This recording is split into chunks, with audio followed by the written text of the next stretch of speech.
रंग चढू दे ही झिंग चढू दे. नमस्कार शेतकरी बंधूंनो, ॲडव्हान्स पेस्टिसाइड करून मी चैतन्य साळवे मार्केटिंग एक्झिक्युटिव्ह. आज आपण आसेवा गावामध्ये आलेलो आहे. भाऊसाहेब लोखंडे यांच्या प्लॉटला आपण आज व्हिजिट दिलेली आहे. ह्या प्लॉटला भाऊसाहेब लोखंडे यांनी काजूचा स्प्रे घेतलेला आहे, त्यासोबत निओ पट्ट्याचा स्प्रे घेतलेला आहे आणि त्याचे कसे रिझल्ट आलेले हे आपण त्यांच्या तोंडून ऐकून घेऊया. नमस्कार साहेब. नमस्कार. नाव सांगा आपलं. भाऊसाहेब लोखंडे. साहेब, तुमच्या प्लॉटला काय प्रॉब्लेम झाला होता त्याची आपल्या शेतकऱ्यांना सविस्तर माहिती द्या. आणि त्याच्यानंतर जर तुम्ही काजूचा निओ पट्ट्याचा स्प्रे घेतला त्याच्यानंतर तुम्हाला त्याचा काय फायदा झाला याची शेतकऱ्यांना माहिती द्या. ज्या प्रेडला मला फवारणी करायची होती त्या फवारणीच्या प्रेडच्या अगोदर पान पिवळे दिसत होते आणि मी ही काजूची मायक्रोला ती फवारणी जी घेतलो त्याच्यात मला 7 दिवसात रिझल्ट दाखवले.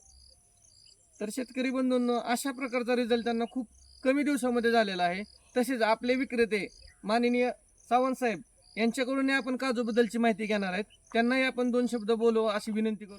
नमस्कार, माझं नाव ज्ञानेश्वर व्यंकट सावंत. मी आशूच आहे. आपलं आशूला दुकान आहे.